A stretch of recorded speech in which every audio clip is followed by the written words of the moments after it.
Hey guys, Candice here with Candice Adelle Photography. I wanted to come to you live today to give you a recap of my 5 tips for gorgeous wedding day details. So if you guys have been following my Facebook Lives in the past, you know that I've already done this video.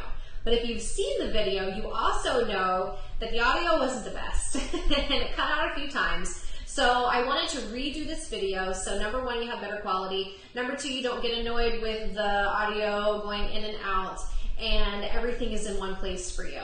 But also, if you've been following lately, you may have seen a pattern with these Facebook Lives that they are occurring every Thursday. So you will find me on Facebook Live every Thursday to chat with you about photography details, but also, well, not just photography details, but photography tips.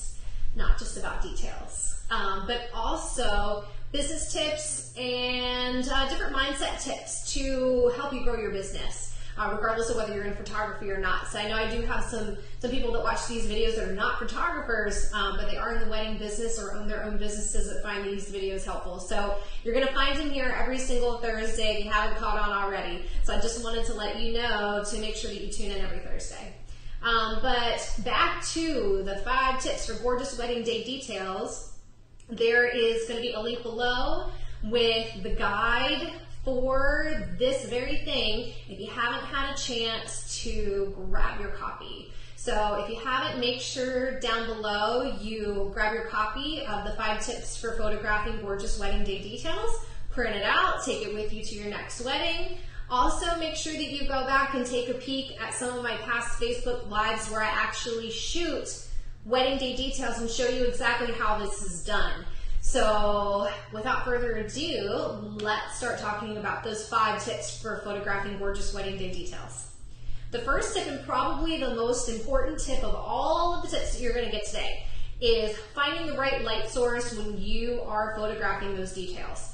So the number 1 thing that I do on wedding day, after I have come in, put my things down, greeted the bride, introduced myself to the bridal party, is I'm going to find a space next to a window to photograph those wedding details.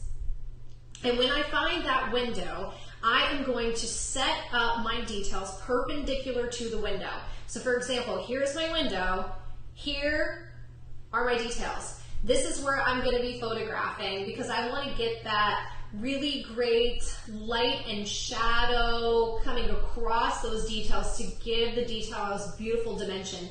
Doesn't matter what the detail is. It could be shoes, it could be an invitation, doesn't matter. I'm always going to shoot perpendicular to that window just to give it the most beautiful look possible.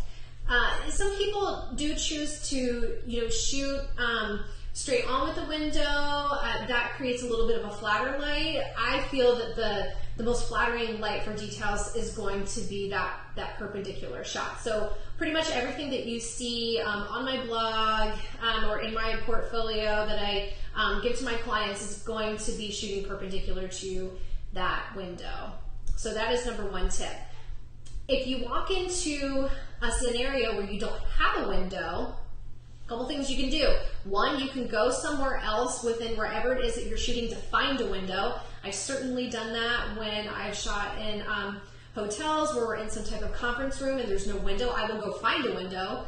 Or if that's not possible, then you can create a window with your off-camera flash. So I shoot the exact same way. I set up my off-camera flash. I make sure that there's a diffuser on the flash. I typically will use just an umbrella, photography umbrella. You can buy them on Amazon. They're super cheap, easy to set up. And I will still shoot perpendicular to my details. I take a couple test shots to see what the power needs to be for that. And I shoot as if there was a window. And I would say that people can't even tell when they look at my photos that it was shot with a flash and not with a window. So that's a way that you can create the window if you don't have one. My second tip is shooting with a foam board. And I'm sure that you've seen these at Walmart in the craft section. They're just large rectangular foam boards. They're white on one side, they're blue on the other side. I think they're made by Elmer's and they're maybe $3. They might even be less than that, guys. So I always bring my foam boards with me on wedding day to create a flat surface if there isn't a flat surface available. So a lot of times if you go into like a hotel room or into somebody's home and you're in a room where there's not a bed that you can lay details flat on, maybe you've got chairs that are kind of like curved in the center on the seats and you want to lay those invitation suites flat and you can't, this is the perfect solution. The foam boards are big enough that you can lay them across pretty much anything to give you a flat surface to photograph. So that's what I do. I create that flat surface, especially for my invitation suites. Those you want to be laying perfectly flat, because if you got one corner up and one corner down, you're going to be able to tell. So it also will help to hold things in place.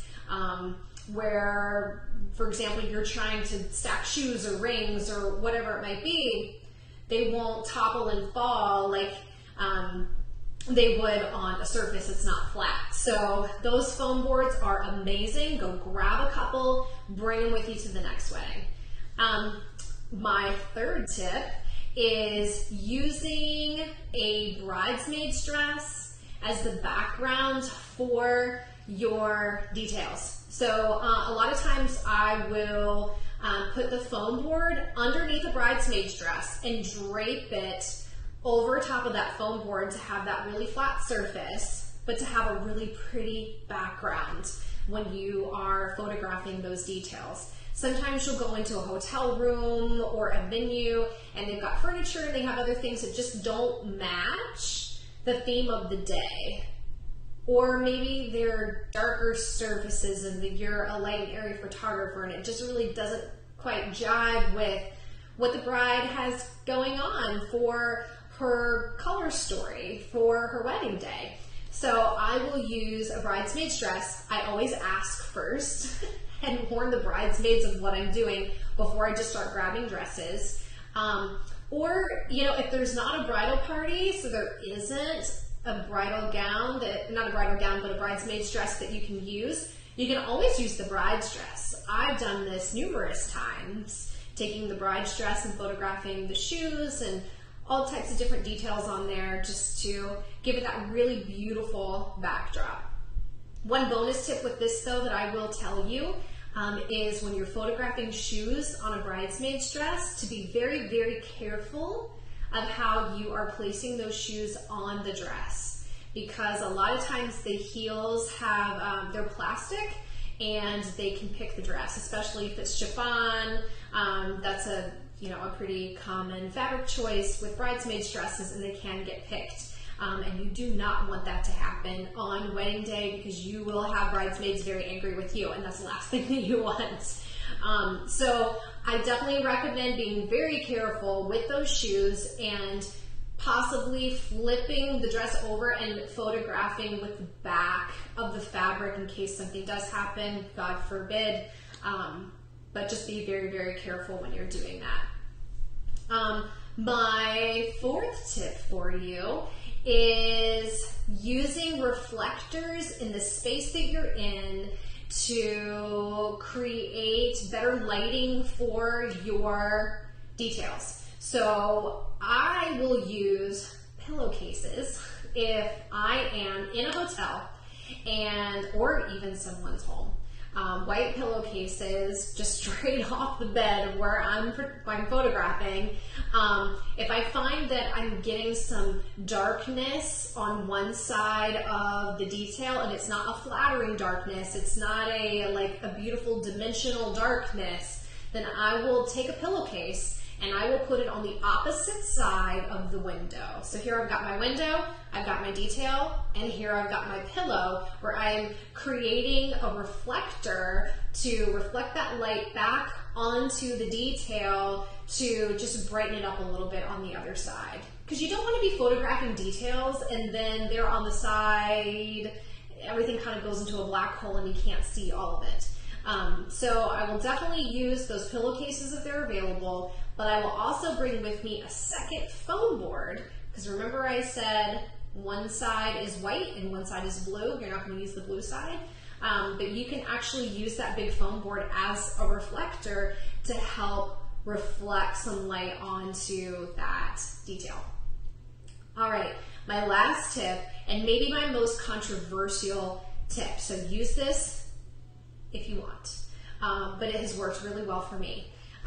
In the past, when I have come into certain places to photograph the dress, it's challenging because I couldn't find a hook or I couldn't find a door, and I really didn't want to photograph the dress on a window because I just didn't like the way the light was coming through the dress. I didn't think it was flattering, and I was stuck. I didn't know where to hang the dress. So I heard from lots of places that photographers would bring command hooks, which I have definitely done in the past. You can get really sturdy command hooks that you can put on the wall, and they're temporary. So you put it on the wall, hang the dress, take the photo, take that sucker off, and you're good to go with no damage to the walls.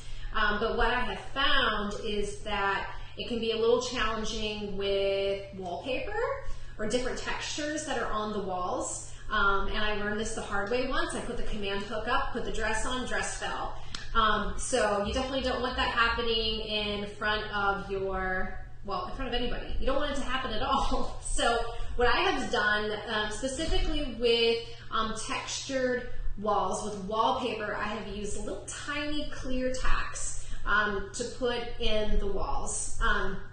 They make the tiniest holes that you really can't even see. And again, this might be a little controversial. Some people may not agree with this, but I promise they make for beautiful photos because the tacks are just the little clear thumbtacks that you can buy at Walmart. You can get a package of 100 of them for like $1.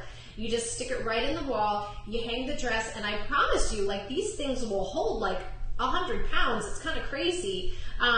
And it makes for really beautiful photos because you don't have any type of hook distraction, and you really can pretty much choose wherever you want to hang the dress. But same thing goes for the dress as any other detail.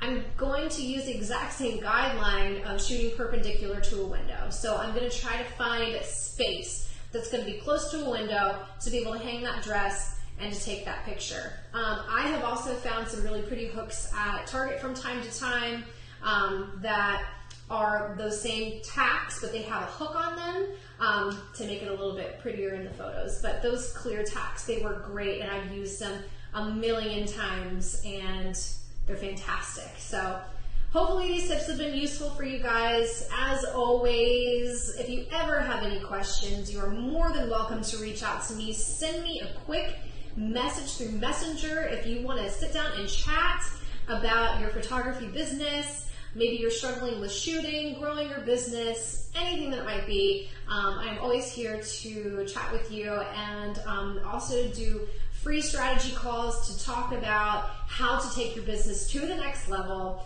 And again, tune in next Thursday because there will be a new Facebook Live where we talk about something else for your business. So can't wait to chat with you then. See you later, guys.